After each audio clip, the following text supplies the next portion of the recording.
मुद मंगल में संत समाज, सम्माननीय धर्म प्रेमी भाइयों एवं भक्तिमती माता बहनों,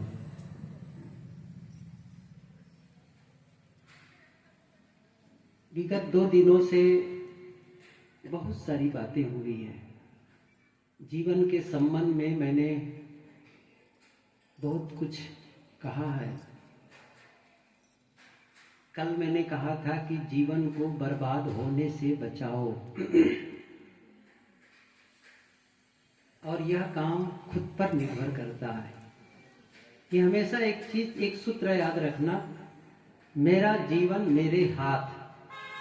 ये एक छोटा सा सूत्र है जिसको आप सूक्ति कह सकते हैं।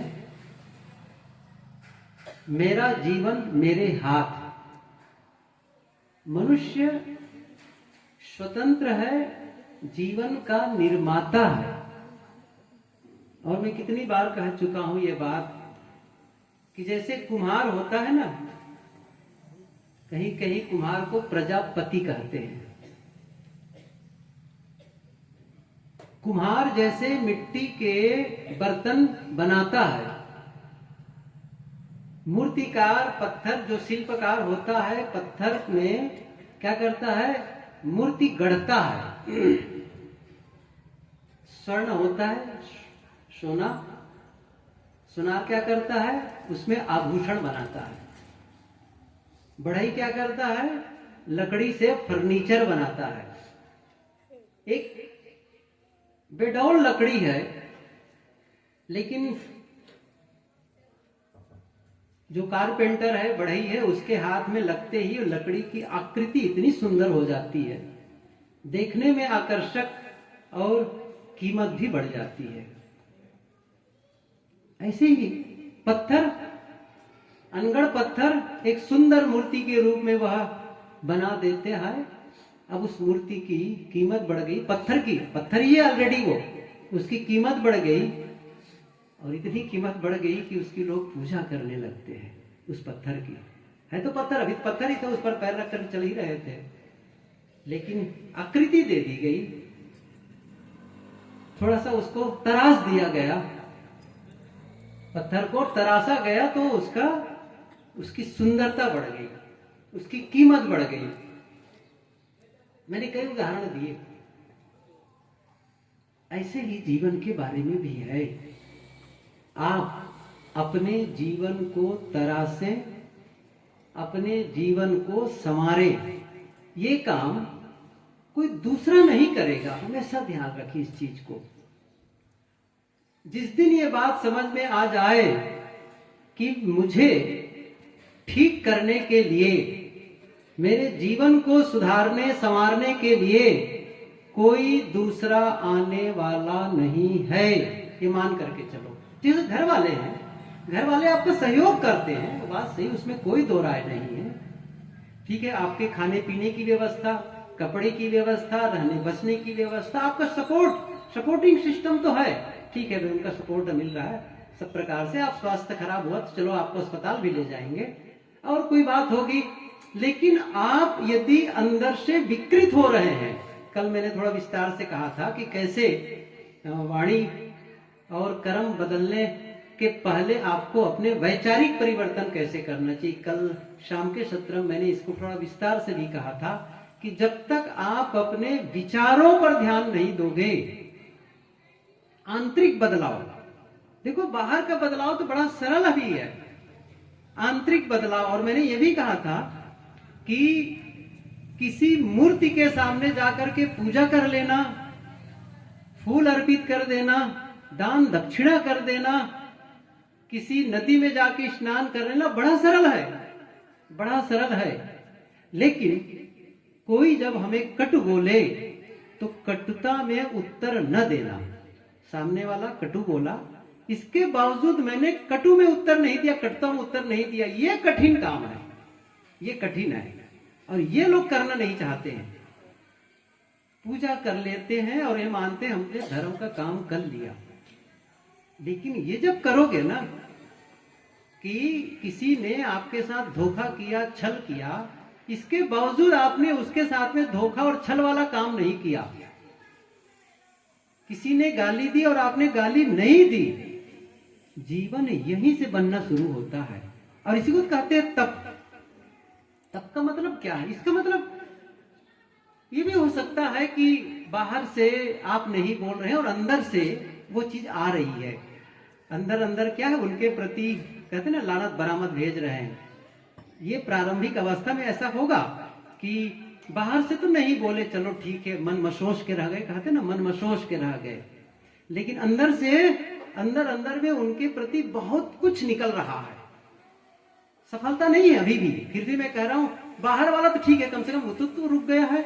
तो बाहर से ये लगेगा कि भी चलो वहां का जो वातावरण, जो आप भी वो गाली दी, आपने गाली दी, उसने कटु कहा, आपने कटु कहा, और एक द्वंद्व, एक वातावरण वहां का क्या हो जाता, विषाक्त बन जाता, प्रदूषित वातावरण।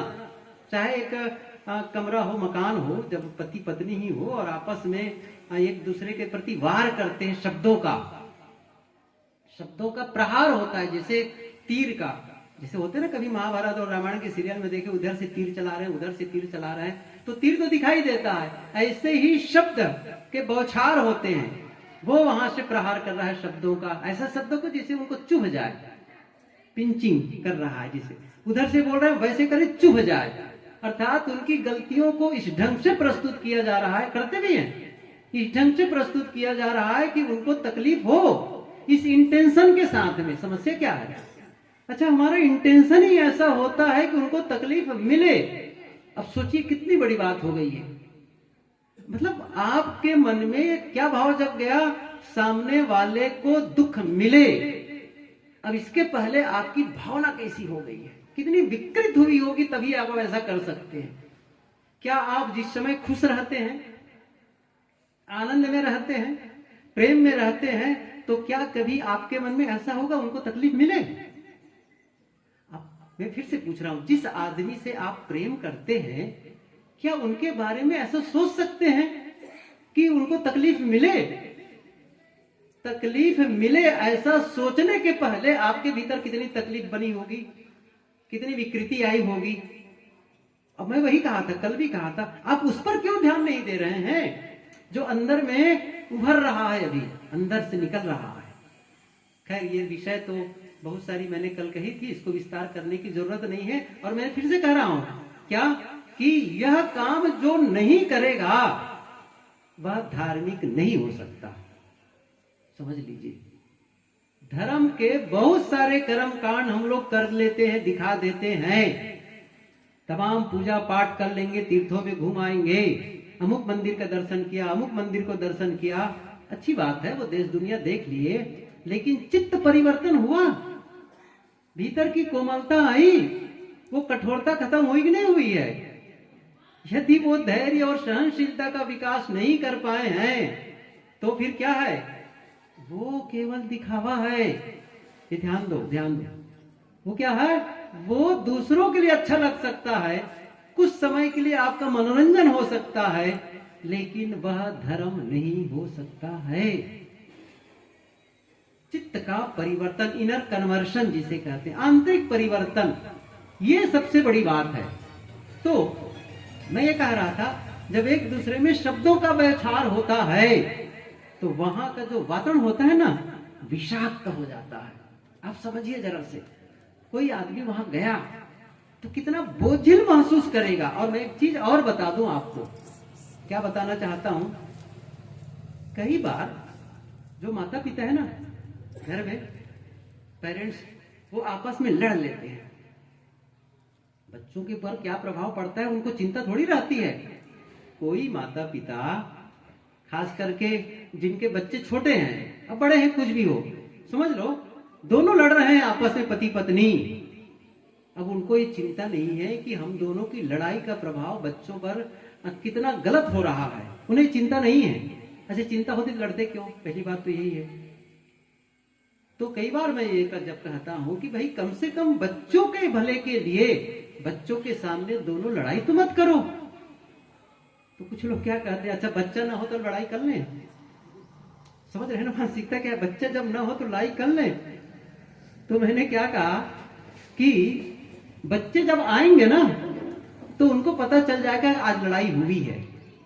आज पता चल, क्योंकि हर आदमी के अंदर में झूठ पकड़ने के यंत्र लगे हुए हैं। एक बात उनको पता चल जाएगा। क्या पता चल जाएगा?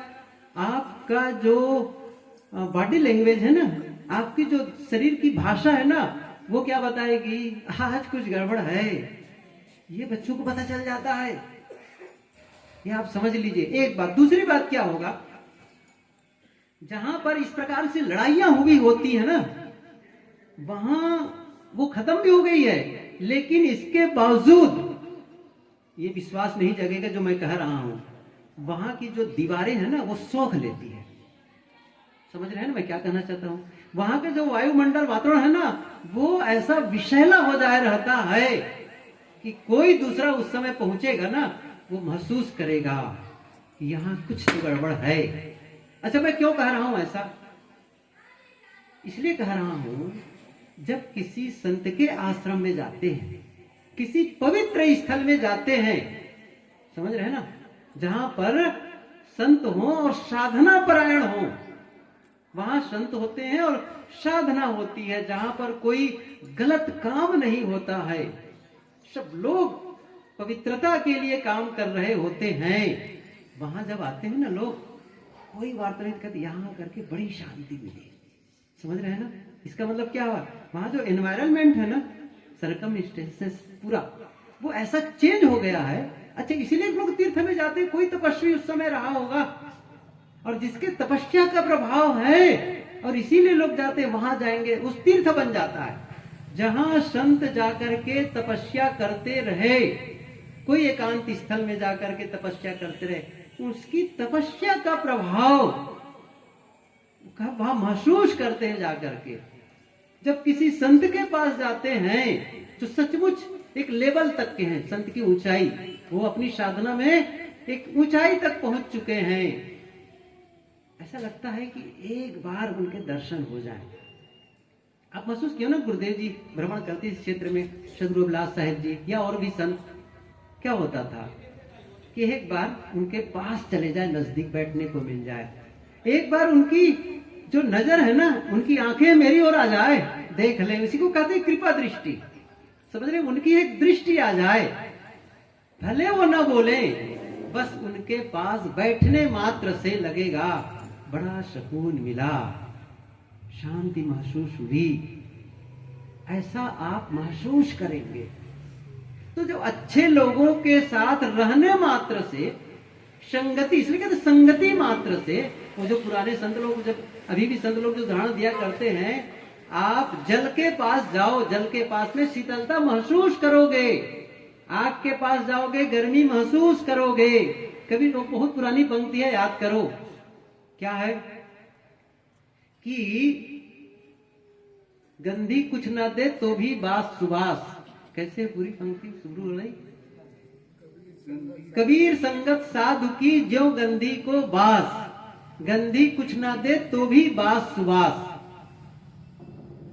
यहां पर है जो हिंग बेचने वाला, या कहो सेंट बेचने वाला, जरा ध्यान दो, जो साहब क्या कहना चाहते हैं, कबीर संगत साधु की, साधु की संगत कैसी है? जैसे किसी सेंट बेचने वाले के पास आप जाके खड़े हो जाओ, बस खरीदो मत सेंट, अभी ना उसने आपको बेचा ना आपने खरीदा। अच्छा, खरीदने, केवल खड़े होने से उसकी सुगंधी आएगी कि नहीं आएगी? समझ रहे ना, सुगंधी आएगी, और सुगंधी आ रही है, इसका मतलब यह भी सच है, कहीं बदबू होगी, कहीं दुर्गंधी होगी, कोई सामान, कोई चीज सड़ रही होगी तो उसकी बदबू भी आएगी। वो अपने आप सिस्टम है, वहां से वो प्रवाहित एक वाइब्रेशन, वहां से एक ऐसी तरंगे निकल रही है जिसे आप महसूस करते हैं। उस चीज को हटा भी दिए, जैसे कबीर साहब, श्री काशी साहब जी ने लिखा, कपूर जले गंध रही ताकि कर्म वासना तस रही बाकी। ऐसी कुछ पंक्ति है, कपूर है, जला दो, उसके बाद में कपूर का जलना खत्म, उस समय बीत गया, लेकिन उसका गंध क्या हो गया है? वो सब आपको पता चलने लग जाएगा। मैं ये कह रहा था, बात मेरी यहाँ पर दूसरा विषय था। मेरा कहने का मतलब कि जो आपस में शब्दों का जो वार करते हैं ना, इसका आता है प्रभाव। और कहां से निकला है वो? भीतर से। कहां से निकला है? भीतर से। ओठ से नहीं निकलते शब्द। ये क्या है? दंत ओष्ठ तालु जिह्वा। दंत ओष्ठ तालु जिह्वा, ये क्या है? ये केवल लाउड करने शब्द, जो हमारे विचारों को शब्द देने वाले हैं, बस शब्दों में कन्वर्ट करते हैं, इसको बढ़ा देते हैं। जैसे मैं धीरे बोलूं, जोर से बोलूं, क्या कर रहा है? कौन बढ़ा रहा है? मेरे ये जो वाक यंत्र है बाहर के, वो बढ़ा रहे हैं, लेकिन वो शब्द भीतर है जिसको बढ़ा रहा हूं। अच्छा बताऊं मैं एक बात, जिन विचारों को मैं जानता ही नहीं, मेरे भीतर ना हो, क्या मैं बोल पाऊंगा? जिस भाषा को मैं नहीं जानता हूं, मैं चाइनीज नहीं जानता हूं, जापानी नहीं जानता हूं, क्या उस भाषा में अब स्पीच कर पाऊंगा? नहीं कर पाऊंगा, सीधी सी बात है। तो जो मेरे भीतर है वही तो बाहर आ रहा है। अब शब्दों के रूप में बाहर आ रहा है, एक्शन के रूप में बाहर आ रहा है। बात मैंने शुरू क्या की थी, आपको एक शब्द अपने आप से कहना है कि मैं अपने जीवन का जिम्मेदार हूं। मेरा जीवन मेरे हाथ, क्या है? मेरा जीवन मेरे हाथ में है। अर्थात मैं चाहे जीवन को अच्छा बना लूं या फिर मैं जीवन को बर्बाद कर लूं, बिगाड़ लूं, ये आप पर निर्भर करता है, दूसरों पर नहीं। और मैंने उदाहरण इसलिए बताया था कि घर वालों का सपोर्ट मिलेगा, आपको सपोर्ट है, लेकिन जीवन निर्माण की जहां तक बात आएगी वो आप पर निर्भर करता है। सुख दुख आपका है, समझ लीजिए, सुख दुख आपका है, आपका। इसलिए ये ध्यान देना जरूरी है, मेरे कौन से ऐसे व्यवहार होते हैं जिससे मैं दुखी हो जाता हूं या दुखी हो जाती हूं। आप थोड़ा उसका निरीक्षण करना शुरू कर दीजिए। समस्या क्या है हम लोगों की बताऊं मैं? हम सभी किसी न किसी संप्रदाय से जुड़े हैं। मैं कबीर का अनुगामी हूं, कोई और किसी संत से या किसी संप्रदाय से जुड़े होंगे। तो ऊपर का जो ऊपर वाला होता है ना, काम वो तो कर लेते हैं। ऊपर वाला काम, जैसे कि संत आ गए, सेवा कर लिए, पूजा कर लिए, दान दक्षिणा भी दे दिए। अच्छा कुछ पाठ बता दिया है तो पाठ थोड़ा कभी कभी, वो भी कभी कभी है ना, कहाँ करते हैं बताओ। मैं अभी पहले तो प्रायः लोग संध्या पाठ कर लेते थे, याद भी था। अभी मैं पूछूं आपके घर में क्या रोज पाठ होता है? मुझे तो नहीं लगता कि कोई ऐसा होता होगा पाठ वगैरह। सही है कि नहीं है? घर के बच्चों को याद नहीं है, सियाने सब भूल गए हैं, तो वो जो ऊपर वाला था ना, वो भी नहीं रह गया अब तो। सही है कि नहीं? वो भी नहीं रह गया है। तो अच्छा कहीं कहीं कुछ लोग हो जाते हैं, भाई चलो घर में कुछ चित्र रख लिए हैं, कोई मूर्ति, दिया जला दिए और थोड़ा सा ऐसा हाथ जोड़ लिए, अगरबत्ती जला लिए। अच्छा जिस दिन समय है और समय नहीं है तो भी थोड़ा से टोटका बराबर कर दिए, भाग गए। मतलब समस्या क्या है बताता हूं मैं एक चीज को। हम लोग किस भ्रम में जी रहे हैं इसको बताना चाहता हूं, थोड़ा ध्यान दें। क्या कर रहा हूं, हम ये मान करके चलते हैं जैसे सुबह उठने के बाद में फ्रेश होने जाते हैं, ब्रश करते हैं, दतोन करते हैं, नहाने जाते हैं, कुछ जलपान करते हैं, ड्यूटी में जाते हैं, फिर आते हैं। ये क्या है? रूटीन वर्क है। ऐसा ही एक रूटीन वर्क मान लेते हैं, चलो भाई अब दिया भी जलाना है, समझ रहे ना, दिया भी जलाना है, उसकी पूजा भी करनी है। तो क्या अच्छा क्यों करना है? नहीं करेंगे तो भगवान नाराज ना हो जाए, इसे डर से। ऐसा नहीं है। अच्छा कोई कह दे कि भगवान बिल्कुल नाराज होने वाला नहीं है, बल्कि नहीं पूजा करोगे तब खुश हो जाएंगे, उसी दिन से पूजा बंद कर दोगे, मान लो। सही है कि नहीं है? उसी दिन से पूजा बंद कर दोगे। मतलब ये डर के नाते करते हो, फियर, डर है आपके अंदर में। लेकिन जो धर्म है ना वो फियरलेस है। आपको मैं पूछूं, क्या डर के धर्म होता है? और यही होता है धर्म वालों को प्रशिक्षण। सबसे बड़ी बात क्या है बताऊं? वो क्या है? ऐसा नहीं करोगे तो तुम नरक में जाओगे, ऐसा कर लोगे तो तुम स्वर्ग में जाओगे। ये दो चीजों का, ये दो बातें हैं। एक तो भयभीत करते, डराते हैं, और दूसरा प्रलोभन ऐसा कर लोगे तो तुम्हारा पुण्य हो जाएगा, तुम्हारे पाप कट जाएंगे, ये प्रलोभन है। सही है ना? वो अच्छा, मैं कहता हूं कोई धर्म डर से प्रारंभ हो, कोई धर्म प्रलोभन को लेकर के प्रारंभ में हो, क्या वो धर्म हो सकता है? नहीं। ना मुझे स्वर्ग की चिंता है, ना मुझे नरक की चिंता है। मुझे अपनी चिंता किसकी है? मुझे चित्त की चिंता है, मुझे अंतस की चिंता है। होगा जब देखा जाएगा स्वर्ग और नरक। कबीर साहब जी ने कहा है कि पाप पुण्य की शंका नाही, स्वर्ग नरक नहीं जाही। मुझे नहीं चिंता इस पाप पुण्य की कि ये करने से पाप होता है, ये करने नहीं, नहीं, मैं ध्यान ही नहीं देता हूं। मैं क्या ध्यान देता हूं? मेरा चित्त कैसा है, बस। ये नहीं है कि मैं इतना दान कर दूंगा तो मेरे लिए फिर स्वर्ग में आरक्षण हो जाएगा। नहीं, मैं क्या चाहता हूं? मैं देखता हूं अपने मन की दशा। मेरे मन में विकार है, मेरे मन में पवित्रता है, मेरे मन में शुद्धता है, मेरे मन में अशुद्धता है, मेरे मन में दूसरों के लिए गलत सोच रहा है, अपने लिए गलत सोच रहा है, बस ये मैं नहीं चाहता हूं। ध्यान दो। अब ये चीज कौन करता है बैठ करके? ना कभी अकेले में बैठ पाते हैं, ना कभी मान्य ग्रंथ है, जैसे कि हम कबीर पंथी हैं, चलो तो कबीर साहब के ग्रंथ को कबीर साहब जी ने जो संदेश दिया है, क्योंकि आज तो कबीर साहब मिलने वाले नहीं हैं कि कबीर साहब मिल लें। अब समस्या क्या है? कबीर साहब जी ने जो रास्ता दिखाया है ना, वो थोड़ा सा मेहनत वाला रास्ता है। मैंने कहा ना तप वाला, जिसे कल भी साखी मैंने कही थी कि अभी जो बातें मैंने कही कि आवत गारी एक है, उल्टत हो अनेक, कहीं कबीर ना उलटिए वही एक की एक। अभी क्या है? तपस्या वाला मामला है। क्या वो तो वैसा ही हुआ, तू मति हो अयान, वो निर्गुणिया तय गुणवंता मत एक ही में शान। उसने गलत व्यवहार किया, अब उस गलत व्यवहार के बदले में क्या किया? तुम भी गलत व्यवहार कर रहे हो। गलत उसने किया, या तो उसने कोई नुकसान कर दिया, झूठ बोल दिया, गलत किया। अब उस गलती के लिए आप बड़ी गलती कर रहे हो, इतना बड़ा क्रोध कर दिए हो। अब उनकी गलती छोटी हो गई, आपकी गलती बड़ी हो गई। सही है ना? इतनी बड़ी गलती कर डाले। अब एक गलती इधर से, एक गलती इधर से, अच्छा दोनों मिलेंगे क्या सही हो जाएंगे? सामने वाला आदमी गलत किया, अब उसको मैं समझाने के लिए अपनी ओर से गलत कर रहा हूं, इस ढंग से बोल रहा हूं, इस आक्रामकता के साथ बोल रहा हूं कि उसका तो पूरा आत्मसम्मान चौपट हो गया, सुधार की संभावना ही खत्म हो गई। तो ये तो मेरी गलती हो गई ना। अब ये क्या है? साहब ने यही कहा, वो तो वैसा ही हुआ, वो तो नादान है, नहीं समझता है, तू मति हो अयान। ये साहब की पंक्ति याद करो। कह रहे वो तो गलत कर सकता है, क्योंकि अभी उनकी समझ विकसित नहीं हुई है, वो अभी परिपक्व नहीं हुआ है, उन्हें उस प्रकार से सत्संग का लाभ नहीं मिला है, इसलिए वो गलत कर सकता है, वो ऐसा कर सकता है।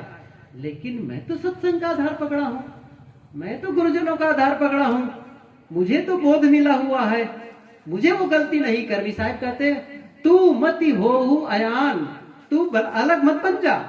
तुम्हारे, मैंने कल कहा था ना, आपकी क्वालिटी है ये, आप अपनी क्वालिटी को मेंटेन करिए। जैसे मैं बताता हूं, आप करते भी है कैसे? जैसे आपने पारिवारिक रूप से संस्कार पाया है कि व्यसन नहीं करना है, सिगरेट नहीं पीना है, शराब नहीं पीनी है, और गुटखा नहीं खाना है, अंडा मांस मछली नहीं खाना है, ठीक है। अच्छा कहीं गए आप, ये ऐसी जगह, किसी कारण से आप गए वहां पर, और क्या देख रहे हैं वहां पर? कई लोग बैठे हैं सिगरेट पी रहे हैं, सही कि नहीं? तो क्या उन लोगों को देख करके आप भी शुरू कर देंगे? क्या कहेंगे? अभी इनकी समझ ऐसी ही है। आप अपने स्तर नहीं गिराएंगे। आपकी क्वालिटी क्या, उनकी क्वालिटी क्या है? सिगरेट पीने वाली। आपकी क्या है? सिगरेट न पीने वाली। तो उनकी गलती को देख करके आप भी उस गलती को न करें, और नहीं करते भी है। ये बात भी सही है। आप में से लगभग सब लोग यही करते हैं कि उनको देखें वो अंडा मांस मछली खा रहा है कहीं खड़े होकर के, नहीं नहीं मुझे वहां नहीं जाना है। अच्छा कोई जा करके शराब खरीद रहा है, नहीं नहीं मुझे वहां नहीं जाना है, वो उनका ढंग है, मेरा ढंग है, ऐसा करते हैं। अब ये बातें और करीब आ जाए, शब्दों में भी यही करने लग जाओ। परिवार में जैसे घर का कोई सदस्य ऐसा किया तो गलत कर दिया, आप ना करो। आपकी क्वालिटी क्या है? शांत, मीठे शब्दों का प्रयोग, अब उसको मेंटेन करो। अब इसमें मेहनत है, सरल क्या है? कबीर साहब की एक चित्र रख लो, पूजा कर लो, फूल चढ़ा दो, सही है कि नहीं है? अच्छा, उसके मूर्ति भी बनवा लो। आजकल तो प्रचलन में आ गया ना मूर्ति बनाने का, क्या बताऊं मैं, मूर्ति बनाने का प्रचलन में। और उतना ही नहीं है, कबीर आश्रमों में भी मूर्ति बनाने का प्रचलन शुरू हो गया है। और वही संत लोग जाकर के मंच पर क्या कहेंगे? पाहन पूजे हरि मिले तो मैं पूजू पहाड़। कबीर साहब की पंक्ति भी दोहराएंगे और खुद भी मूर्ति के जाकर के, जिसके बारे में कबीर साहब खंडन करते रहे, जैसे राम और कृष्ण की मूर्ति की पूजा का खंडन करते रहे। बुद्ध के समय भी बुद्ध की मूर्ति बनने लग गई, सबसे ज्यादा उन्हीं की बनी है, बुद्ध की, समझ लो, उन्हीं की बनी है। उन्हीं को देख करके ये सब शुरू हो गया है। जबकि बुद्ध नहीं चाहते थे कि मूर्ति बने और उसकी पूजा हो, कबीर नहीं चाहते थे कि मेरी मूर्ति बने और पूजा हो, लेकिन कबीर के बताए रास्ते पर चलना कठिन है लोगों को। राम और कृष्ण के बताए रास्ते पर चलना कठिन है। अब वो जैसे भगवान राम के बारे में बात आती है पंक्ति कि प्रातः काल उठकर रघुनाथा, मात पिता गुरु नावही माथा। ये उनका आदर्श है। क्या आदर्श है? उनको क्या कहा है? प्रातः काल उठ करके माता पिता का चरण स्पर्श करते थे, गुरु का चरण स्पर्श करते थे। ये उनके क्वालिटी है, गुण है। किसके? राम के। अब क्या करना है? अब राम भगवान ऐसा कर रहे हैं तो हमारा भी दायित्व होता है। चूंकि मैं उसका भक्त हूं तो मेरा दायित्व क्या होता है? आप उसके भक्त हैं तो आपका दायित्व क्या होता है? आपका दायित्व है कि आप भी उठो और माता पिता का चरण स्पर्श करो और गुरु का वंदन करो। ये तो नहीं हो पाएगा, क्योंकि माता पिता तो सुबह 5 बजे उठ गए हैं, काम में लग गए हैं, और बच्चे कब उठ रहे हैं? बताओ, समझ रहे हैं ना? घर का आधा काम निपट गया है तब। अच्छा, वो पैर छूने जाएगा, शर्म के मारे कहां जा पाएगा? वो तो उसको तो लाज लगेगी, सही है कि नहीं है? अब नई बहू पढ़ी लिखी आई है, उसको तो और कठिन हो जाएगा। फिर तो कैसा होता है? पहले मैं पुरानी कहानी कहा करता, बहुत दिन बाद याद आ गई, कहानी कहूं क्या? बहुत सारी महिलाएं बैठी, माताएं बैठी, इसलिए थोड़ी सी ख्याल आ गया, कह देता हूँ। कैसे कैसे आजकल बहुएं आती है और क्या होता है। एक बहू पढ़ी लिखी थी, शादी हुई, आई ससुराल। अब समझ रहे हो ना, देर में उठने की आदत है ना। अभी भी देखो कितनी देर में उठते हैं। पुराने लोग तो पहले उठ करके झाड़ू लगाना आंगन में। हम लोग कभी कभी वॉकिंग में जाते हैं ना, अभी भी गांव में है मामला कि सुबह झाड़ू लगाते रहते हैं कहीं कहीं। शहरों में कम है ठीक है वहां भी, लेकिन कुछ लोग तो है। बाकी तो सूरत जैसे सिटी में जहां मैं रहता हूँ, वहां तो लोग 11 बजे रात में, 12 बजे रात में भोजन करते हैं, 2 बजे 3 बजे सोते हैं, 10 बजे 11 बजे उठते हैं। क्या बताऊं, सच बता रहा हूं मैं। अच्छा, वो लोग खुद आज बताते हैं। खैर, तो हुआ क्या, शादी होके आई, देर में उठने की आदत, अब सोई रही। अब 1 दिन 2 दिन सासू माँ कुछ नहीं बोली, कहे कि अब नई नई बहू आई है, अभी से बोलना कि भाई सुबह उठ करके सफाई करो घर की, तो ऐसा ना हो कि उनको बुरा लग जाए, उनको तकलीफ हो, तो ना मुलाहजा करके वो नहीं बोलती है। अब 3-4 दिन बीते, फिर भी नहीं उठ रही है। जो आदत है कहां से जाने वाली है जल्दी। अब सासू माँ ने सोचा कि अब कहना ठीक नहीं है, मैं खुद करके दिखाऊं। तो क्या हो, उठ करके वो झाड़ू लगाने लगी, आंगन की झाड़ू लगाने लगी, आंगन बरामदे की, सब पूरे घर की सफाई में लग गई, और भी काम जो करता। लेकिन बहू रानी टस से मस नहीं होती थी। वो क्या समझती थी, मुझे झाड़ू लगाती देख करके उनको लगेगा कि मैं भी झाड़ू लगाऊं, क्योंकि सासू माँ झाड़ू लगा रही हूं, मैं सोई हूं बहू बन करके, शर्म आनी चाहिए ना। उनको कोई फर्क नहीं पड़ने वाला था, वो बस सोई रहती थी। अच्छा, कुछ जो उसका पति महोदय था, जो घर वाली जो सासू माँ थी, उसका बेटा, उसकी भी नींद खुल जाती थी। वो भी सोचा कि अभी नई नई आई है, अब मैं बोलूं तो थोड़ा उसको तकलीफ हो जाएगी। अब लेकिन ये भी बुरा लगता था कि ये सोई हुई है और माँ झाड़ू लगा रही है, ये तो बुरा लगता था ना उनको भी, ये तो गलत है। लेकिन बोलने की हिम्मत उनकी भी नहीं थी। 1-2 दिन सोचने के बाद, बीतने के बाद उसके मन में आया कि मैं क्या करूं। तो क्या सोचता है, अच्छा ठीक है, माँ की झाड़ू लगाने पर तो इनको लज्जा नहीं लग रही है, कुछ अच्छा नहीं लग रहा है, अब मैं चल के झाड़ू लगाऊं। अब वो माँ जब झाड़ू लगाने लगी, वो खुद चला गया और क्या कहता है, माँ ये झाड़ू मुझे दे दो, मैं झाड़ू लगाता हूं। तब माँ ने क्या कहा, बेटा अरे झाड़ू लगाने काम हम लोगों का, स्त्रियों का है, तू बेटा होकर क्या झाड़ू लगाएगा, जा तू अपना काम कर। नहीं माँ मुझे झाड़ू लगाना है, मुझे लगाना है। माँ कहती नहीं नहीं बेटा तू छोड़, तू मैं लगाऊंगी झाड़ू। अब क्या होगा, दोनों में आग्रह क्या हो रहा है, बेटा कह रहा है मैं झाड़ू लगाऊंगा और माँ क्या कर रही है, मैं झाड़ू लगाऊंगी। और ये दोनों की जब चर्चा हो रही है तो बहू रानी अंदर से सोए सोए देख रही है, समझ रहे हैं ना। लेकिन ये नहीं हुआ कि चलो मैं लगा दूं। जब कुछ देर तक के दोनों में चर्चा हुई और थोड़ा जोर से आग्रह कर रहे थे एक दूसरे को, अच्छा उठ करके आती है और क्या कहती है, अरे क्यों झाड़ू लगाने के लिए लड़ रहे हो, मैं रास्ता बताती हूँ, एक दिन आप झाड़ू लगा ले, एक दिन आप झाड़ू लगा ले, झंझट खत्म। समझ रहे हैं। अच्छा ऐसी बहू आएगी तो क्या करोगे, आरती उतारोगे। अच्छा देखने में सुंदर है, मैं कल कहा था ना, अच्छा धनी घर से आई है, अच्छा पढ़ी लिखी है, किसको पसंद करते हो, समझ रहे हैं मैं क्या कहना चाहता हूं। असली चीज क्या है, असली चीज है विनम्रता और सेवा भाव, समझ रहे हैं ना। अच्छा उसके बाद क्या करते, नहीं नहीं और आगे बताता हूं। अच्छा फिर उठ करके क्या करती, नहा धो लगी और फिर आधा घंटा पूजा करती है। किसकी पूजा करती है, वही जो नकली देवी देवता बना के रखे हैं, चित्र मूर्ति वगैरह, समझ रहे हैं ना। सासू माँ के चरण स्पर्श करने नहीं जा रही है, किसकी, दुर्गा मैया की जो चित्र में बने ना उसका पैर छू रही है। आपको क्या लगेगा, ये बहुत अच्छी बहू आई है, रोज दुर्गा की पूजा करती है, अच्छा लगेगा। असली चीज क्या है, आपका जीवन, समझो इस चीज को, आपका जीवन।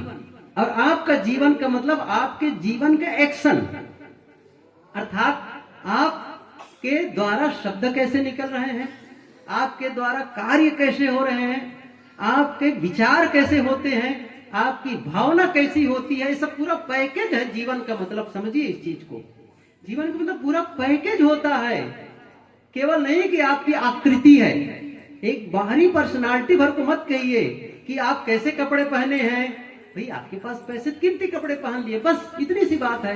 किसी के पास कम है तो साधारण कपड़ा पहना है, बस इतनी। कल ही मैं पढ़ रहा था ओपरा विनफ्रे, ओपरा विनफ्रे एक अभी अश्वेत महिला जो अमेरिका की थी, वो अभी भी है, वो तो उनकी पुस्तक भी मेरे पास है। वो अश्वेत महिला छोटी थी तभी उनके साथ अन्याय हुआ, यौन शोषण हुआ उनके साथ में। फिर कुछ बड़ी हुई तो एक आकाशवाणी में जाकर के नौकरी की, अंत में उसको नौकरी से निकाला गया, दूरदर्शन में गई कुछ बोलने के लिए, कुछ उसको एंकरिंग का काम दे दिया गया, अंत में उसको निकाल दिया गया, तुम्हारे बोलने की शैली ठीक नहीं है, ऐसा कहा करके। और वो जानते हो क्या हुआ, और वो उसने क्या किया कि खुद टॉक शो शुरू कर दिया, खुद ओपरा विनफ्री। और मैं किस लिए इसको उनको उदाहरण दे रहा था कि वो जो ओपरा विनफ्रे है ना, उसने क्या कहा कि अभी मैं इसके पहले क्या कह रहा था इसके बारे में, नहीं नहीं वो तो ठीक है, किसके लिए उदाहरण दिया था, कुछ अलग कुछ आ गया, देख लिया, मिस्टेक हो गया। हाँ, तो वो जो है ना, उसमें आया था एक सुंदर सा वाक्य, थोड़ा सा भूल सा गया है, जो ही बताने जैसा था, कल ही पढ़ रहा था, बहुत बढ़िया उसने विचार दिया था कि जब आप, कितने लोग आपके साथ में कैसे व्यवहार करते हैं, इसके बावजूद उसने क्या किया, इतनी आलोचनाओं के बावजूद, इतना उनके साथ अन्याय हुआ, इसके बावजूद इतना आगे बढ़ गई वो कि उनकी प्रसन्न, हाँ वो देखने में भी सुंदर नहीं, मैं बता रहा था, लेकिन उसकी कितनी बड़ी, कितना धन कमा चुकी वो, कितनी प्रसिद्धि हो चुकी उनकी। तो कोई देखने में सुंदर न भी लगे, वैसे सुंदर असुंदर तो मन की व्याख्या है और कुछ नहीं है, समझ रहे ना। किसको सुंदर मान रहे हैं, किसको असुंदर मान रहे हैं, ये तो आपके मन की व्याख्या है कि वो सुंदर है, वो असुंदर है, क्योंकि किसी को आप सुंदर कह रहे हो, जैसे आप अफ्रीका में चले जाओ तो उनका रंग ही काला है, उनके ओठ बड़े बड़े हैं। चीन में चले जाओ तो उनके गाल की हड्डियां उभरी हुई है, वो उनको सुंदर लगेंगे, यहाँ वो अच्छे नहीं लगेंगे भारत वालों को। तो वो तो मन की बात है कि अमुक सुंदर है, अमुक अच्छे हैं। मैं कह रहा था कि कपड़े, हाँ ख्याल आ गया, कपड़े के बारे में कह रहा था। इसलिए लोग उनको चिढ़ाते थे बचपने में, क्योंकि वो टाट की, जो गुड़ बेचने वाले टाट होते ना, गुड़ बेच लपेटने वाले पहले आता था, उस गुड़ वाले बचे हुए बोरे के कपड़े को पहनती थी। इतनी गरीबी थी उनकी, समझ लो। ये मैं बताना चाहता था, वो टाट को पहनती थी, कपड़े नहीं थे। तो वो लड़की आगे बढ़ी, अश्वेत काली कुलुठी, और वो कितना आगे बढ़ गई, कितनी दूर तक के, जिनको विश्व के लोग जानते हैं, जिनकी पुस्तक मैं पढ़ रहा था, उनके आज आप लोगों के बीच में उनकी प्रशंसा कर रहा हूं। मेरा मतलब है कि कपड़े आपके पास में क्यों कीमती है? क्योंकि आपके पास पैसे हैं, बस इतनी सी बात है। तो कपड़े के नाते आप मूल्यवान नहीं हो जाएंगे, समझ रहे हैं ना? या आपने इतनी पढ़ाई कर ली है इसलिए आप मूल्यवान नहीं हो गए, बड़े अच्छे नहीं हो गए हैं। या आपने बड़ा मकान बनवा लिया है इसलिए आप अच्छे नहीं हो जाएंगे। अच्छे कब हो जाएंगे? आपके अंदर विनम्रता कितनी है, आप में धैर्य कितना है, आप में सहनशीलता कितनी है, आप में दूसरों को क्षमा करने की, किसी की गलती होने पर क्षमा करने की शक्ति कितनी है। क्षमा करने की शक्ति को विकसित करो। और उसके साथ साथ मैं ये भी बताऊं, अपनी गलती पर क्षमा मांगने की। हम क्या करते हैं, जब हमसे गलती होती है तो हम लोगों को सफाई देने में लग जाते हैं। एक सूत्र याद रखो, आप और हम जब गलती करते हैं ना, हमारी गलती क्षमा कर दी जाती है। कब? जब मैं विनम्रता पूर्वक स्वीकारता हूं, मेरे से गलती होगी, मुझे क्षमा करें। ये जब, तो उनको भी कबीर साहब की पंक्ति याद करो, या आपा को डार दे दया करे सब कोई। ये नीचे की पंक्ति है। अपना जो आपा है ना, अहंकार है ना, उसको खत्म कर दो। वहां ये मत कहो कि मैं बड़ा आदमी हूं, मैं ऐसा हूं, मैं श्रेष्ठ हूं, मैं पूजनीय हूं। और गलती हो गई, भूल चूक हो सकती है, आदमी हम जो है तो स्वीकार लो, हाँ मेरे से गलती हो गई। तो सामने वाले को भी करुणा आएगी, वो दया करेंगे हम पर। लेकिन मैं फिर अपनी गलती को ढकने के लिए सफाई दे रहा हूं, नहीं मैंने ऐसे नहीं किया, वो है, ये है, बहुत सारी तरह के, तुम भी तो ऐसा करते हो, तब सामने वाले की भी अकड़ बढ़ जाएगी। फिर वो आपको कुछ अलग ही करना चाहेंगे, ट्रीटमेंट, वो अलग ही ट्रीटमेंट करना चाहेंगे। हमारी विनम्रता दूसरे की विनम्रता को विकसित जगह देती है, और हमारा अहंकार दूसरे के भी अहंकार को जगह देता है। इसलिए हमारे अंदर में जो क्षमा मांगने की क्षमता है, इसे जगाना है। जीवन निर्माण इसे ही कहते हैं, आप ध्यान दीजिए, यही कहते हैं। घर निर्माण और जीवन निर्माण में अंतर है। वो घर निर्माण है, गाड़ी का निर्माण है, गाड़ी खरीद के ले आए, सुंदर बड़ी सी गाड़ी। लेकिन जीवन निर्माण क्या है? आप लोगों के बीच जाते हो तो कैसा लगता है आपको, कैसे व्यवहार करते हो उनके साथ में, कितनी शान। और खास करके तब बताऊं, आप छोटों से, अपने से छोटों से, अर्थात आपसे धन से कम है वो, आप में ज्ञान से कम है, पद में छोटे हैं, उम्र में छोटे हैं, किसी मामले में छोटे हैं। अच्छा, तब उनके साथ कैसे पेश आते हो?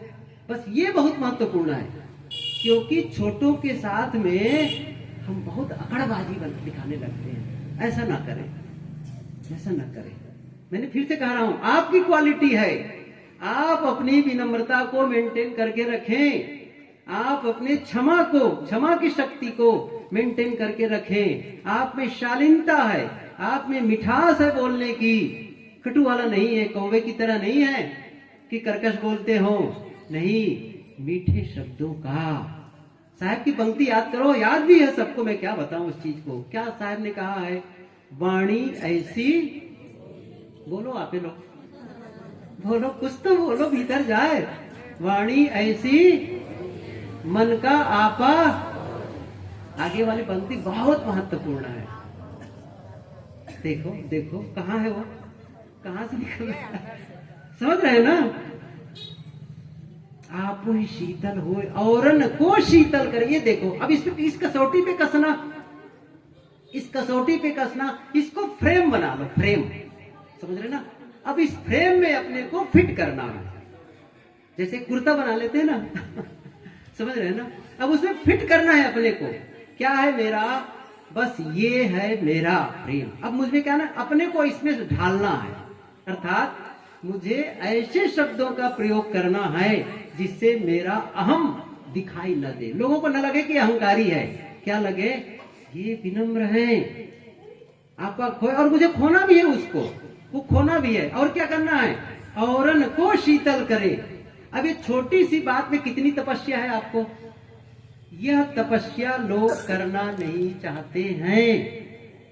और वो सरल है, पूजा कर लेना, आरती कर लेना, बहुत सरल है, कुछ नहीं लगता उसमें है, बस कुछ टोटका करना है, जैसे रोज ब्रश कर रहे हो, अच्छा उसको भी आरती चढ़ा दिए वही को, बस इतनी सी तो बात है। लेकिन ये करने में तपना, क्योंकि एक जगह आप सह लिए, फिर गए, फिर सहना पड़ेगा, तब क्या कहते हैं, कितना सहूं मैं।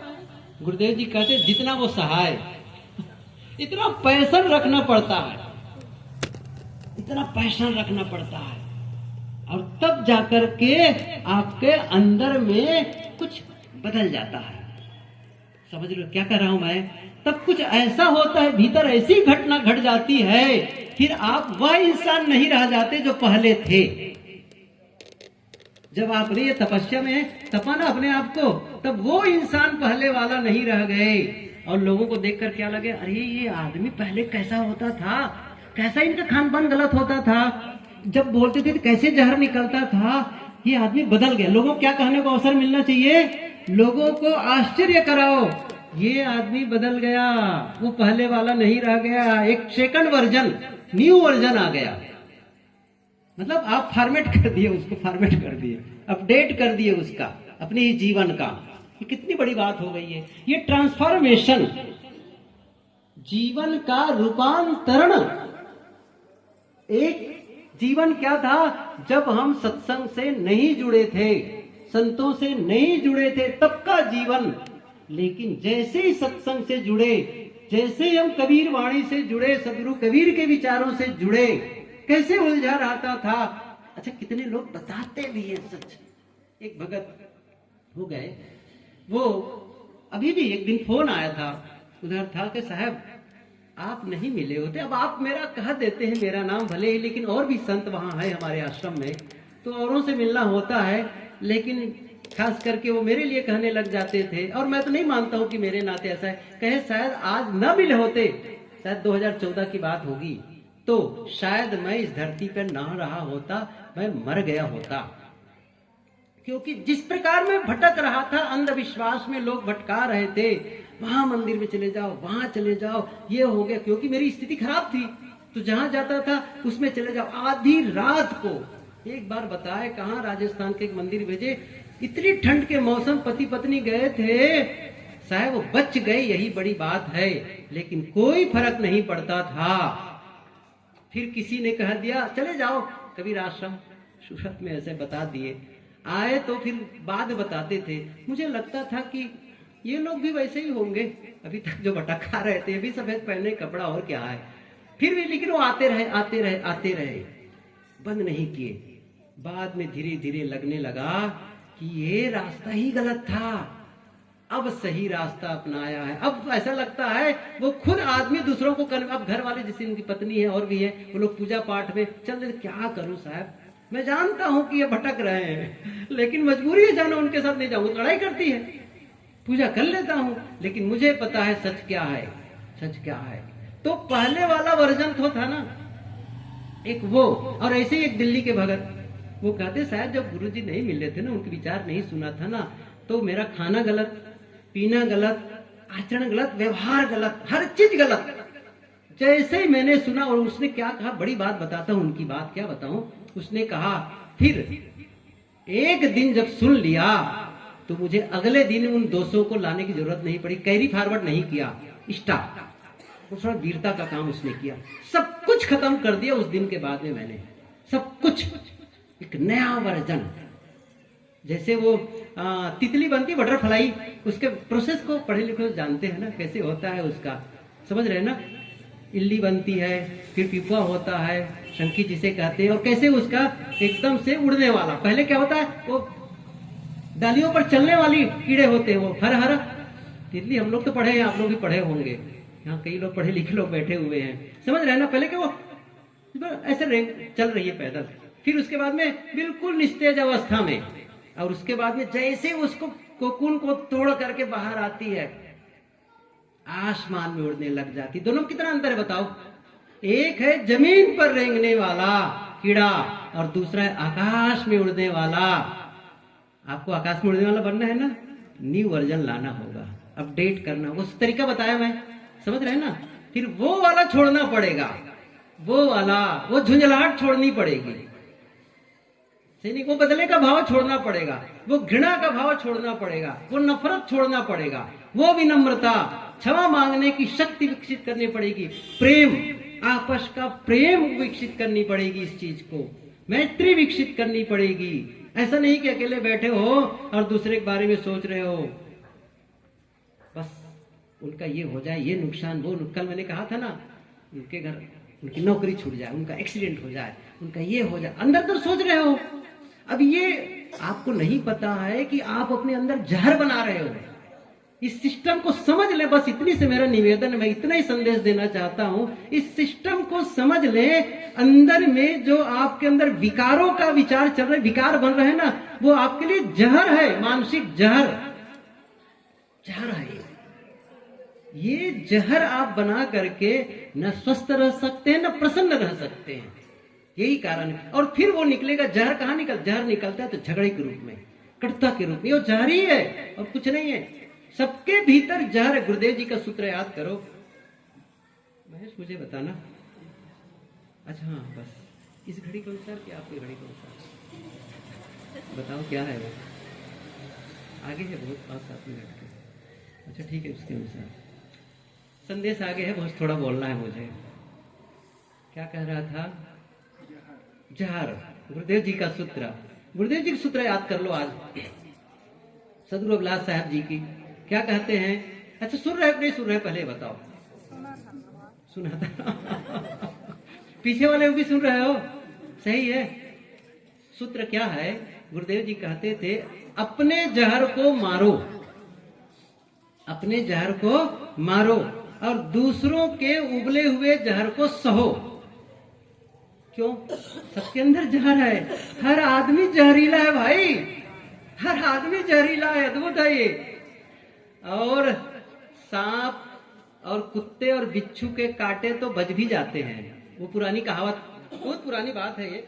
कहते हैं एक हॉस्पिटल था, वहां सामने एक नोटिस बोर्ड था, जब कहीं देखे होंगे ना, कहीं पर नोटिस बोर्ड होता है, वहां लिखा था आज का नोटिस बोर्ड। आज की सूचना क्या थी, हमारे इस अस्पताल में एक आदमी आया है जिसको कुत्ते ने काट दिया है, उसका इलाज चला, इंजेक्शन दे दिया गया है, बच गया है, वो पूरे बचने की 100% संभावना है।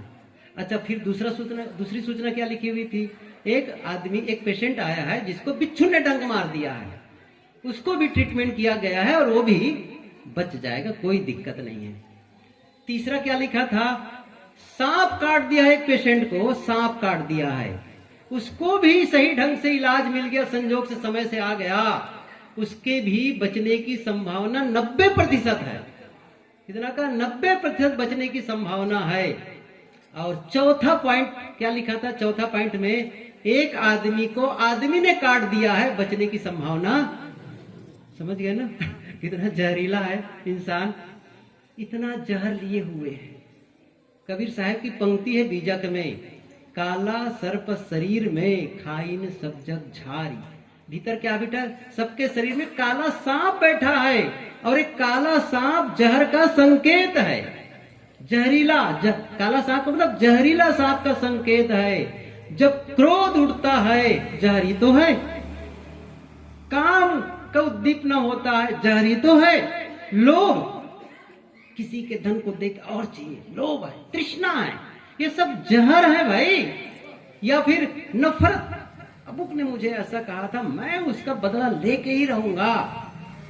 उनको कई बार कहते हैं, उनका मुझे देखने का मन नहीं करता है, और गुरुदेव जी के बहुत बढ़िया बढ़िया उदाहरण दिया करते थे। गुरुदेव जी क्या कहते थे, एक आदमी ने कहा गुरुदेव जी के पास आ करके, साहब जी मेरा जो पड़ोसी है ना, तो जब जब देखता हूँ मेरा एक पसर खून घट जाता है।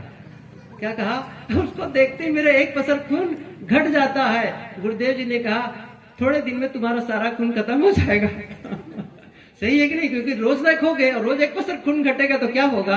अच्छा, नुकसान किसका हो रहा है, किसका हो रहा है, ये समझ ही नहीं पड़ता है कि मैं अपना नुकसान कर रहा हूं। आप अपना नुकसान करना बंद कर दे, इसको आप मजाक ना समझे, मैं सही कह रहा हूं। तो साहब का सूत्र फिर से याद करिए। तो ये जो आप कर रहे हैं तो क्या हो रहा है, जहरी है, वो आपके भीतर का जहर निकल रहा है।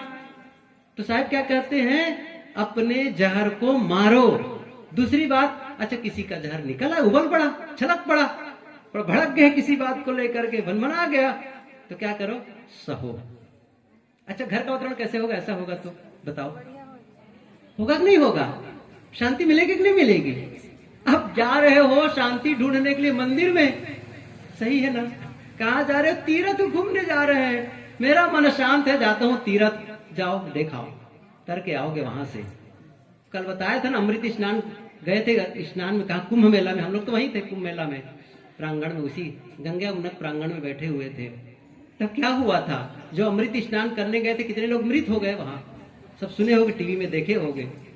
कुछ होता है उससे, हाँ, देश दुनिया देखना है, अच्छा है, जाना भी चाहिए, गलत नहीं है, मैं कहता हूँ। कोई प्राकृतिक दृश्य अच्छा है, अलग वहां का रीति रिवाज है, देख लो थोड़ा से, कोई बात नहीं है। लेकिन ये सोच करके जाओगे वहां जाऊंगा तो मेरा पाप कटेगा, मुझे शांति मिलेगी, इस धोखे में मत रहो। बस मैं कितनी बार कहता हूँ, ये उदाहरण दिया है, मैं कई साल पहले की बात होगी, सूरत आश्रम में जहाँ इस समय रह रहा हूं मैं, ऐसे ही मौसम था ठंड का, बरामदे में धूप आ रही थी, मैं कुर्सी लेकर बैठा था और कुछ पढ़ रहा था। तो हमारी सोसाइटी के बाजू में जो जलाराम सोसाइटी, वहां से एक भगत, एक सज्जन, अपने उनके घर जो मेहमान आए थे 3-4, उनको लेकर के आश्रम आए। कभी कभी होता ना, चलो जी नजदीक में आश्रम है तो थोड़ा घुमाते हैं, कहीं मंदिर, अपने गांव भी आते तो गांव वाले घर वाले मेहमानों को क्या करते, चलो थोड़ा घूम आए, तो कहाँ ले जाएंगे, ऐसी जगह में, अच्छी जगहों में, तो आश्रम ले आए वो। अब मैं ऊपर था और नीचे जैसे ही वो लोग आए, फर्स्ट फ्लोर में हम लोग रहते हैं, जो ग्राउंड फ्लोर है वो सत्संग का है, पार्किंग का। तो फर्स्ट फ्लोर में बैठा था, इतने वो आए 3-4 लोग, और जैसे वो मेहमान लोग आए तो क्या हुआ, मैं सुन रहा था ऊपर से, अरे यहाँ आकर तो बड़ी शांति मिली। क्या कहा, यहाँ आकर के बड़ी शांति। अच्छा, हमारा आश्रम का सिचुएशन भी वैसा ही है, बिल्कुल रोड से दूर है एकदम से, और चारों तरफ पेड़ पौधे, ऐसा लगेगा जैसे हम कोई प्रवेश कर रहे हैं जंगल नुमा, ऐसा कुछ। वहां पर आम का पेड़ है बहुत सारा, दूर दूर आसपास में घर नहीं है, तो एक इलाका ही कुछ ऐसा है कि थोड़ा सा पीसफुल एरिया है। तो वो आए और क्या कहता है, यहाँ पर तो आकर बड़ी शांति मिली। अच्छा, ऊपर आए, बिछवा दिया बैठने के लिए, बैठे, फिर कहे उससे, महाराज जी यहाँ आकर तो बड़ी शांति मिली। अच्छा, मैं भी इग्नोर कर दी उनकी बातों को। अच्छा, दूसरी बात फिर कह दिया मेरे सामने, यहाँ आकर के बड़ी शांति मिली। अब मैंने कहा, भैया ये जो आपको शांति मिली ना, वो बाहर की है। अब बाहर की चीज छूट जाती है, बाहर की चीज छूट जाती है, आपके भीतर से शांति का उद्भव हो, वहां से प्रकट हो, तब वो आपके लिए असली होगी। फिर मैंने क्या कहा, एक काम करते हैं, आपको यहाँ की शांति मिली ना, तो आप एक काम करिए, यहाँ पर आप 1 महीना रह लीजिए, हमारी व्यवस्था रहेगी, आपको खाने को मिलेगा, रहने को जगह सब मिल जाएगी। 1 महीना रह लीजिए, आपको शांति, आपकी मात्रा बढ़ जाएगी। चुप। मैंने कहा, मैं बता दूं क्या होने वाला है भविष्य। 4 दिन के बाद क्या लगेगा, यहाँ टीवी देखने को नहीं मिलता है, न्यूज़पेपर पढ़ने को नहीं मिलता है, यहाँ चाय नहीं मिलती है, समझ रहे ना, और यहाँ का भोजन बिल्कुल सादा सादा है। क्या लगेगा, संतों के रूटीन में जब आप ढलने लग जाओगे तो क्या लगेगा आपको। अब 4 दिन के बाद क्या लगेगा, यहां से कब निकलूं कि मुझे शांति मिले। सही है ना, क्या लगेगा, कब इस आश्रम से बाहर जाऊं मुझे शांति मिले। अब ये आश्रम की दीवार आपको काटेगी, क्यों, बाहर से शांति मिली थी, वातावरण से, भीतर से शांति को एक्टिवेट करो, और आपके पास वो संपत्ति है। मैं ये कहना चाहता हूं, वो शांति आपके भीतर है, वो प्रेम आपके भीतर है, वो मैत्री आपके भीतर है, वो क्षमा की शक्ति आपके, वो सारे सद्गुणों का समुच्चय है, सागर है। कबीर गुरुदेव जी की पंक्ति याद करी, तेरे ही भीतर सुख सागर लहराता है, पर तू विपन्न होकर दर दर ठोकर खाता है। तेरे ही भीतर सुख शांति है, सागर कहीं अलग नहीं है। क्या एक चीज बताऊं, आप यहां हैं बैठे, मैं यहां बैठा हूं, क्या मेरे से अलग कहीं परमात्मा है जिसको लाकर के यहां फिट करूं? मेरे से अलग कहीं मोक्ष रखा है जिसको लाकर के यहां फिट करूं?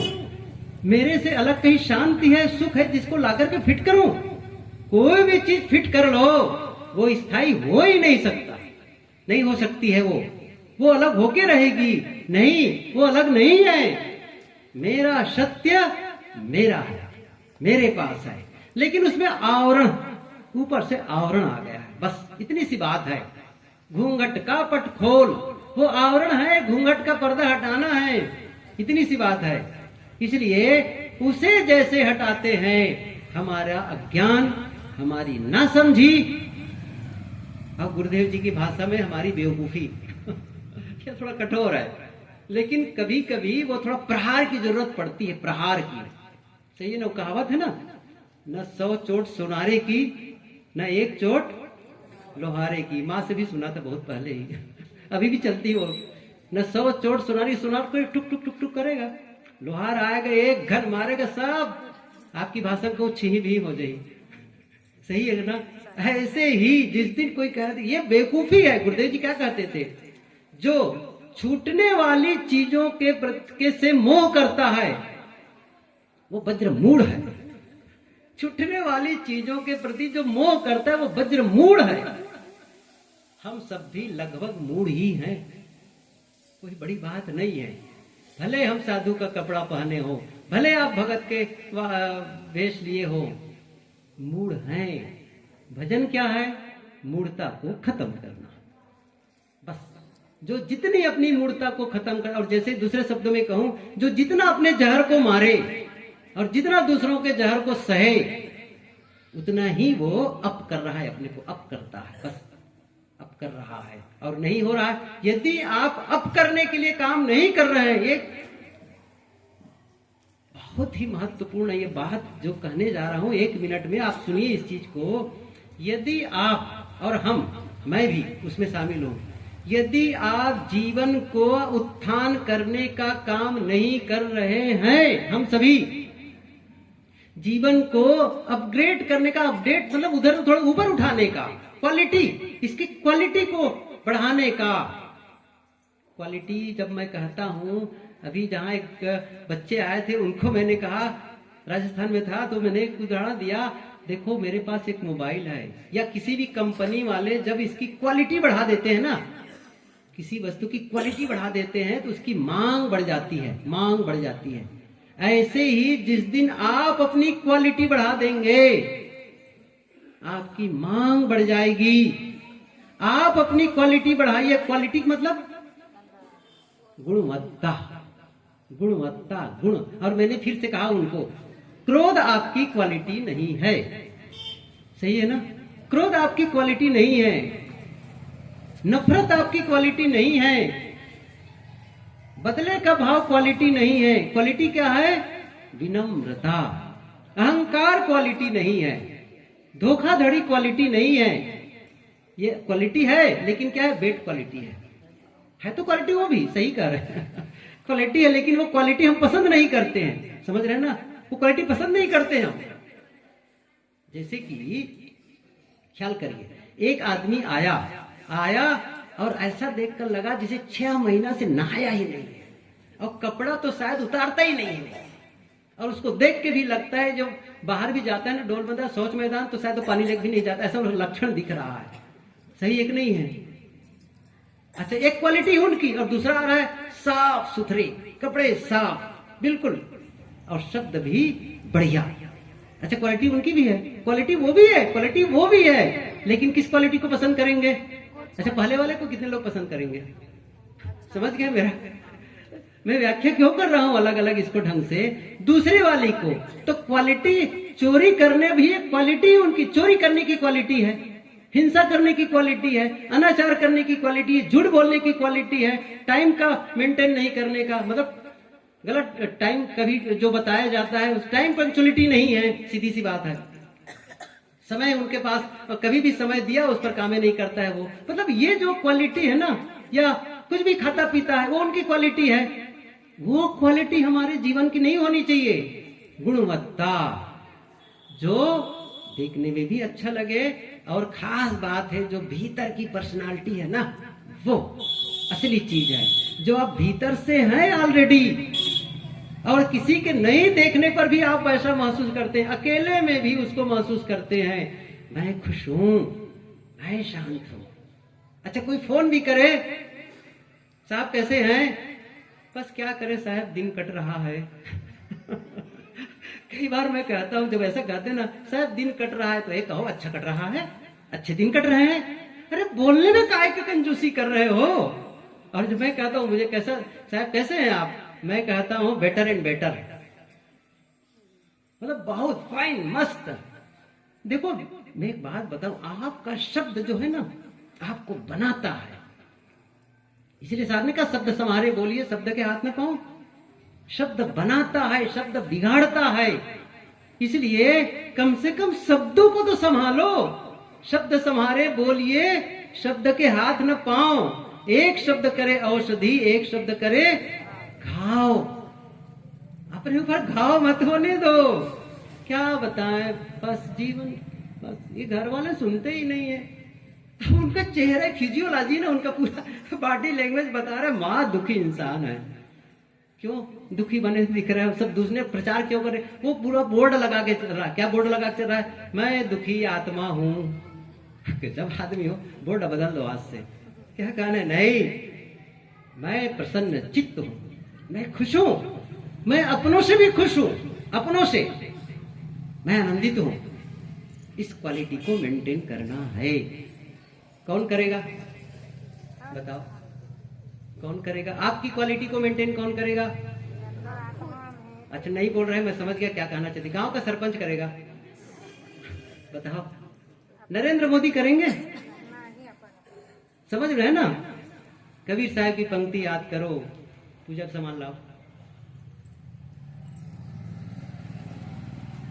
कबीर साहब जी क्या कह रहे हैं, करु बहिया बल, नहीं है बीजक, खोल के देखते नहीं बीजक का। कबीर पंथी, काहे के कबीर पंथी हो, काहे कबीर पंथी हो। ये झूठी कबीर पंथी मत कहो अपने आप को, नकली कबीर पंथी हो। मैं सही बताता हूँ, मैं साधन नहीं करूं तो मैं नकली कबीर पंथी मैं भी हूं, सही बता रहा हूं, समझ रहे हैं ना। कबीर साहब को कुछ बातें नहीं पता है। करु बहिया बल आपनी, छाड़ बिरानी आस, जाके आंगन नदियां बहे, सोकस मरे प्यास। आपके आंगन में नदी बह रही है और आप प्यासे मर रहे हैं, भटक रहे हैं। भगवान मेरा कल्याण कर दो, मेरा ग्रह हटा दो, मेरा ऐसा हो गया है। कहाँ दुआ भभूत के लिए, टोना टोटका दुआ भभूत, मरी मसान, उसकी पूजा उसकी पूजा। मैंने एक दिन कहा था, पूजा पाठ से जीवन नहीं बदलता है। अंतिम सूत्र कहने जा रहा हूं, याद करो इसको, आज तो फिट कर लो इसको चलते समय। क्या कहा, पूजा पाठ से जीवन नहीं बदलता है, एक बात। दूसरी बात बताऊं, नया साल आने से जीवन नया। अभी देखना ना रात में 12 बजे पटाखा फोड़ते हैं, सही बता रहा हूं। क्या करेंगे, नया साल। क्या नया, क्या नया बताओ मुझे, एक चीज बता दो नया है। अच्छा सूर्य नया है, चंद्रमा नया है, पृथ्वी नहीं है, पानी नया है। अच्छा आपका घर, अच्छा घर वाले, अच्छा घर वाली। किसको नया कह रहे हो, किसको नया, क्या नया बताओ मैं, क्या चीज, एक चीज नया, एक चीज नया होने वाला। क्या, पुराना कैलेंडर उतार दोगे, नया कैलेंडर रख दोगे, बस इतना ही नया है, और कुछ नहीं है नया, कुछ नहीं है नया। झूठे पर मेरा एक खुशफहमी में लोग जीते रहते हैं, इससे नया होने वाला नहीं है। आप बदलते हैं तब जीवन बदलता है, आप अपने को नया करते हैं, बस आप नया करते हैं अपने आप को, तब आपके लिए साल नया हो जाता है। अभी तक गुटखा खाते थे, गुटखा खाना छोड़ दिए, नया हो गए। सही है ना? शराब पीते थे, शराब पीना छोड़ दिए, नया हो गए। अंडा मांस मछली खाते थे, छोड़ दिए, नया हो गए। सही है ना? कटु बोलते थे, छोड़ दिए, नया हो गए। हो गए नया। अब नया साल मनाओ। अच्छा, फिर तो मनाने की जरूरत भी नहीं है इतना नए होने के बाद में। सही है कि नहीं है? अच्छा, उस आदमी को जिसने अपने आप को बदल दिया, अच्छा कपड़ा यदि सस्ता हो तो काम चलेगा कि नहीं उसके लिए? बताओ, सही है कि नहीं?